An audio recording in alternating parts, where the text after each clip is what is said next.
Valtatie numero 9 varrella on tänään saavutettu massiivinen rakennustyö vaiheeseen liki valmis.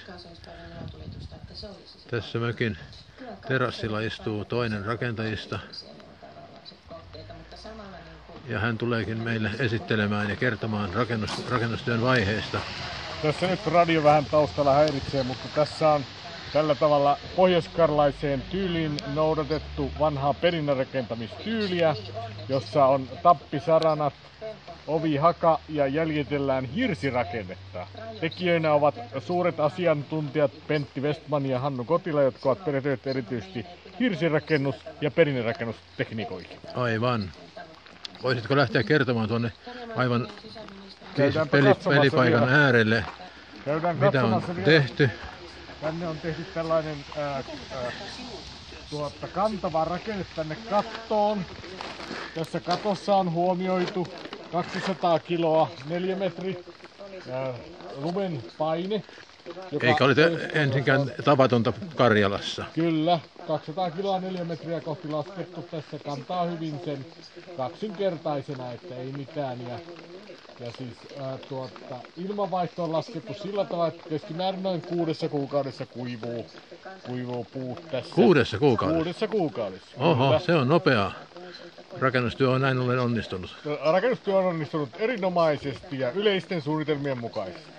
Jaha, siirrytäänkö katsomaan tuota sisälle rakennukseen, jonka varsinainen työnimi ja valmis nimi on nimeltään Halkoliiteri.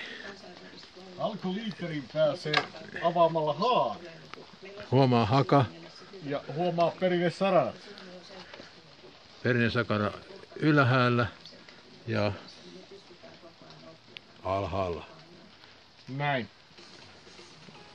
Värit on ratkaiseet paljon tätä projektia vai kuinka? Kyllä, tässä käytetään rautavitrilliä, eli aitoa luonnonmukaista harmaannuttamista. Eihän se vain ole mikään ympäristömyrkky. Ei, se on yksinomaan myrkky. Ahaa, ei siis liiterimyrkky. Ei. Vai voidaanko siitä käyttää yleisesti sanaa tappaa kaiken tielleen tulevan? Kyllä. Okei. Tuolla näkyykin jo tulevan rakennustarkastaja itse. Ei hän väisti, ei uskaltanut tulla.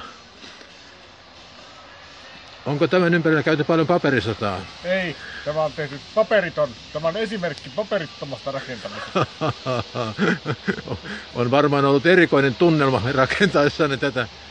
Kyllä, pidän aina paperittomasta rakentamisesta. Okei. Kurkataanko tuonne sisälle? Kyllä. Mikäs tämän mitat on, tilavuus ja... Tämä on siis tasan alle 10 neliömetriä. Onko 10 neliömetriä joku ehdoton raja, jota ei saa alittaa, kun salaa rakentaa?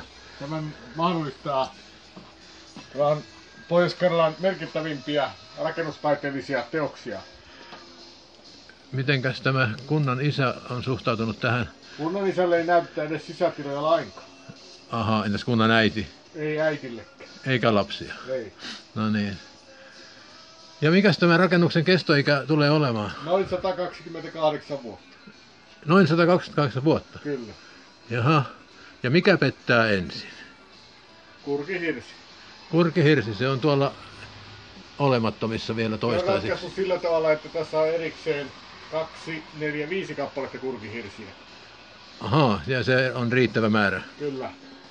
Mitäs nämä lavat täällä lattialla tekee? Ne tuottavat, tämän päälle laittaa puita ja ne kuivuvat tässä. Tänne mahtuu paljon halkoja. Kyllä. 3 kertaa, 3 kertaa, 2,5. Mitä se tarkoittaa tämän residenssin käyttäjäkokemuksiin, kun on 10 Kyllä, ihmistä? täällä on sellaisia käyttäjiä, jotka polttavat paljon tuossa grillissä puita. Tunnetaan joitakin, muun muassa Sari Honkanen ja Sirpa Honkanen, jotka ovat varsinaisia grillihirmuja. Ahaa, ja he vierailevat täällä aika ajoin. Kyllä. No niin.